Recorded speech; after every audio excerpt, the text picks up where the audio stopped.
राधा वल्लभ श्रीवंशी नाव श्रीवंचन वृंदावन में एक गरीब ब्राह्मण रहता था।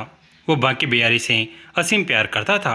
वो बांके बिहारी का इतना दीवाना था कि सुबह शाम जब तक वो मंदिर ना जाए उसे किसी भी काम में मन नहीं लगता था।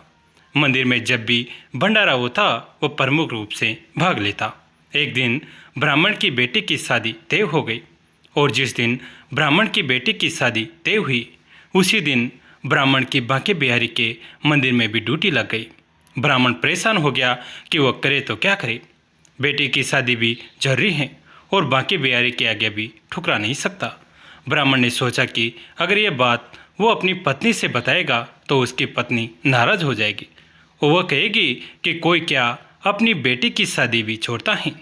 एक दिन अगर तुम भंडारे में नहीं जाओगे तो भंडारा रुक नहीं जाएगा, कोई और संभाल लेगा, लेकिन बेटी की शादी दोबारा तो नहीं होगी। ब्राह्मण परेशान हो गया था।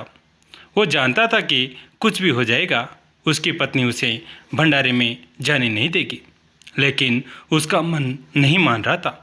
वह अपने बांके बिहारी से नजरें नहीं चुरा सकता था।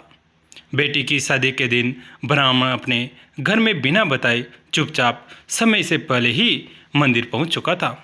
मंदिर में जाकर प्यार से सबको भंडारा खिलाया और शाम होते ही जल्दी से घर वापस पहुंचा, क्योंकि बेटी की शादी में भी पहुंचना था। लेकिन ब्राह्मण को पहुंचते पहुंचते देर हो चुकी थी और बिटिया की शादी होकर बिटिया की विदाई भी हो चुकी थी। वो घर पहुंचा तो उसकी पत्नी ने उसे बोला, आओ चाय पी लो, बहुत थक चुके होंगे।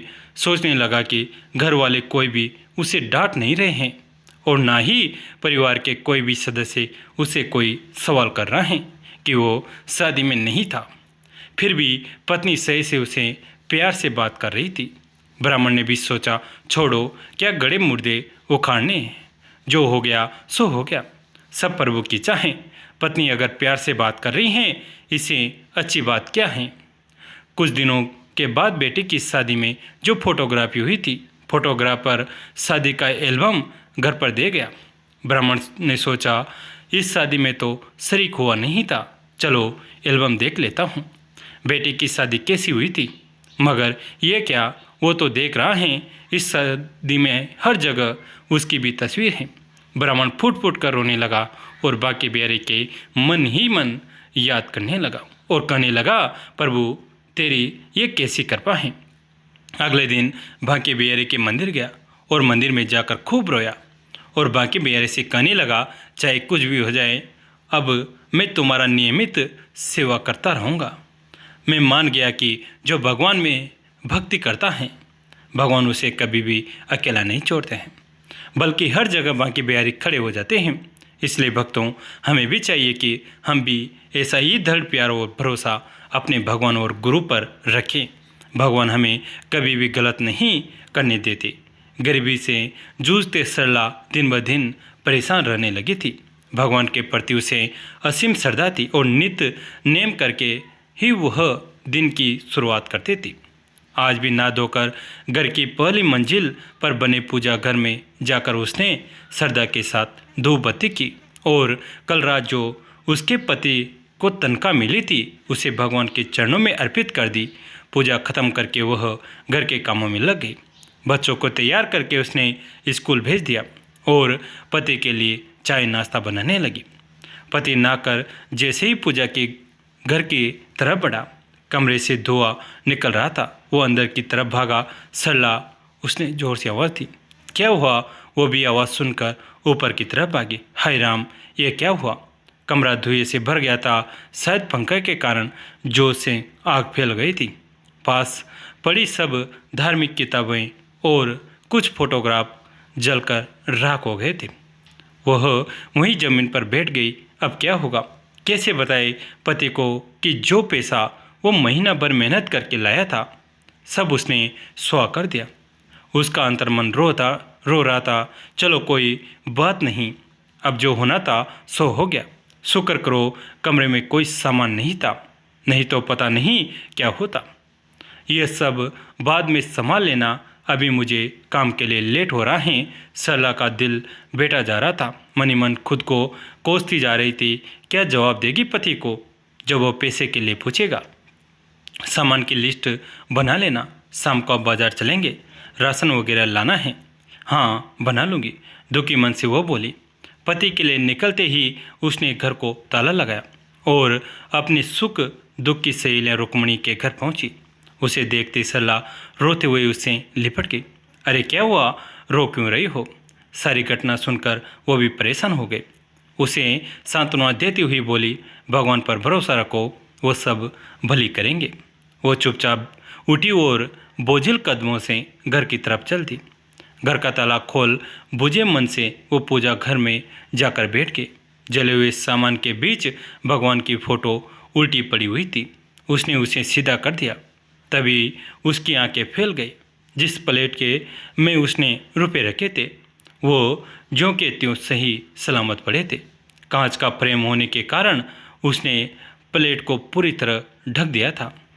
अचानक ये सब देख सरला की आंखों से खुशी के आंसुओं का सैलाब बहने लगा। भगवान के प्रति उसका विश्वास और आस्था अचानक से और मजबूत होने लगी। अपने भगवान पर हमेशा विश्वास बनाए रखे। मेरे ठाकुर कभी किसी का गलत या अमंगल होने नहीं देते। कभी कभी आपको लगता होगा कि आपकी ज़िंदगी में कुछ भी सही नहीं चल रहा है। आप सोचते हैं कुछ और हैं और होता कुछ और है। पर कुछ समय बीतने के बाद आपको ये एहसास होता है कि जो हुआ था अच्छा ही हुआ। बस आपको उन पर पूर्ण श्रद्धा होनी चाहिए। और हाँ, एक बात और, हर हाल में सब्र बनाए रखें। सब्र की जड़ें चाहे जैसी भी हो, इसके फल सदैव मीठे होते हैं। सही समर्थ रामदास स्वामी एक दिन अपने शिष्यों के साथ यात्रा पर निकले। दोपहर के समय एक बहुत बड़े कुएं से लगे एक वृक्ष के पास पहुंचकर वे विश्राम करने के लिए रुके। उन्होंने अपने शिष्यों को निकट बुलाया। वृक्ष के एक शाखा कुएं के ऊपर थी। उसकी ओर संकेत करते हुए पूछा, क्या तुम में से कोई इस शाखा को काट सकता है? इस शाखा के पत्ते पतझड़ में गिरकर कुएं का पानी दूषित करते होंगे, परंतु शाखा को उसके मूल स्थान से ही काटना पड़ेगा। वृक्ष बिल्कुल सीधा था। उस शाखा के अतिरिक्त वहाँ दूसरी कोई शाखा नहीं थी जिस पर खड़े होकर कोई उस शाखा को काट सके। शाखा का मूल स्थान से काटने का मतलब था कि उसी शाखा पर खड़े होकर उसे काटा जाए। पैरों को टिकाने का कोई स्थान ही न था। निश्चित ही शाखा काटने वाला कुएं में गिरेगा और उसकी मृत्यु भी निश्चित थी। जब बहुत समय तक कोई बड़ा गुरु भाई सामने नहीं आया, तब श्री अंबादास जी नाम के शिष्य सामने आकर प्रणाम करके बोले, यदि आप आज्ञा दें तो गुरुदेव जरूर काट दूंगा। अंबादास ने विनम्रता से कहा। गुरुदेव ने कहा, क्या तुम्हें यह ज्ञात है कि डाल काटने पर तुम इस गहरे कुएं में गिर जाओगे? अंबादास ने कहा, भगवान, क्या गुरुदेव की आज्ञा पालन करके आज तक कोई गिरा है? समर्थ स्वामी प्रसन्न होकर बोले, तो कुल्हाड़ी लेकर वृक्ष पर चढ़ जाओ और उस शाखा को काट डालो। सभी शिष्य यह आज्ञा सुनकर श्री समर्थ के मुख की ओर निहारते, कभी अंबादास की ओर निहारते तो कभी उस शाखा की ओर। गुरु की आज्ञा पाते ही उसने अपनी धोती बांधी और कुल्हाड़ी लेकर वृक्ष पर चढ़ गया। उसी शाखा पर खड़े होकर उसने कुल्हाड़ी चलानी शुरू कर दी। श्री रामदास स्वामी ने फिर परीक्षा लेने हेतु कहा, सोच समझकर विचार करना। ऐसे डाल काटने में तो तू कुएं में चला जाएगा, परंतु इस बार भी वह नहीं डरा। उसने कहा, गुरुदेव, आपकी महती कृपा मुझे संसार सागर से पार उतारने में पूर्ण समर्थ हैं, तो फिर यह कूप किस गणना में है? मैं तो आपके आशीर्वाद से ही आज तक सदैव सुरक्षित रहा हूँ। कुआं हो या साक्षात यमराज ही क्यों ना जाए, आपकी कृपा से मेरा बाल भी बाका न होगा। और आपकी कृपा के बिना मैं चाहे कुएं में गिर जाऊं यह डाल न काटकर बाहर ही खड़ा रहूं, अगले पल भी जीवित रह सकूंगा, ये क्या पता है। गुरुजी महाराज जी ने कहा, जब इतनी श्रद्धा है तो फिर अपना काम करो। श्री समर्थ ने आज्ञा प्रदान कर दी। शाखा आदि से कुछ ज़्यादा ही कट पाई थी कि टूटकर अंबादास के साथ कुएं में जा गिरी। सभी शिष्य व्याकुल हो उठे, परंतु स्वामी समरदास रामदास शांत बैठे रहे। उनमें जिसकी इतनी श्रद्धा है उसका अमंगल संभव ही न था। अंबादास जैसे ही कुएं में गिरा तो श्री राम जी ने उनको धर लिया। अमरदास जी को कुएं में अपने इष्ट देव भगवान राम का प्रत्यक्ष दर्शन हुआ। शिष्यों के प्रयास से अमरदास को कुएं से निकाला गया तो वह गुरुदेव के चरणों में लेट गया। आपने तो मेरा कल्याण कर दिया, कल्याण तो तेरी श्रद्धा ने कर दिया, तो अब कल्याण रूप हो गया। श्री समर्थ रामदास जी ने कहा। तभी से अमरदास जी का नाम कल्याण स्वामी हो गया। एक सांप बड़ा दुष्ट था। सभी पशु पक्षी उससे बहुत परेशान थे, क्योंकि वह किसी के छोटे बच्चों, किसी के अंडों को खा जाता था। भयंकर विस्तर होने के कारण कोई उसका कुछ बिगाड़ नहीं पाता था। एक दिन एक बाज ने उसे पकड़ लिया और वह बाज उस सांप को पंजों में दबाकर आसमान पे ले उड़ा जा रहा था। अचानक पंजे से सांप छूट गया और कुएं में गिर गया। बाज ने बहुत कोशिश की, आखिर थक हार कर चला गया। सांप ने देखा कुएं में बड़े साइज के बहुत सारे मेंढक मौजूद हैं। आखिर उसने एक मेंढक को बुलाया और कहा, मैं सांप हूँ, मेरा जहर तुम सबको पानी में मार देगा। ऐसा करो, रोज एक मेंढक तुम मेरे पास भेजा करो, वो मेरी सेवा करेगा और तुम सब बहुत आराम से रह सकते हो।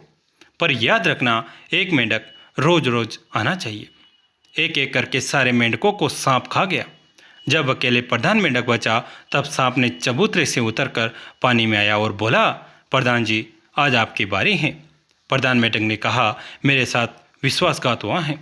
सांप बोला, जो अपनों के साथ विश्वासघात करता है उसका ये अंजाम होता है। फिर उसने प्रधान जी को गटक लिया। कुछ देर के बाद सांप आहिस्ता आहिस्ता कुएं के ऊपर आकर चबूतरे पर लेट गया। तभी एक बाज ने आकर सांप को दबोच लिया। पहचान सांप मुझे, मैं वही बाज हूँ जिसके बच्चे तूने पिछले साल खा लिए थे, और जब तुझे पकड़कर ले जा रहा था तब तू मेरे पंजे से छूटकर कुएं में जा गिरा। तब से मैं रोज तेरी हरकत पर नज़र रखता हूँ। आज तो सारे मेंढक खाकर काफ़ी मोटा हो गया। मेरे फिर से बच्चे बड़े हो रहे हैं, वो तुझे जिंदा नोच नोच कर अपने भाई बहनों का बदला लेंगे। फिर बाज सांप को लेकर उड़ गया अपने घोंसले की तरफ। बुराई एक दिन हार जाती हैं, वो चाहे कितनी भी ताकतवर हो। आपका दिन शुभ और मंगलमय हो। जय जय श्री राधे। कैसी लगी आज की कथा? अगर अच्छी लगी तो इसे अपने दोस्तों के साथ, फैमिली के साथ शेयर करें। कहानी अंत तक सुनने के लिए आप सभी का तहे दिल से धन्यवाद।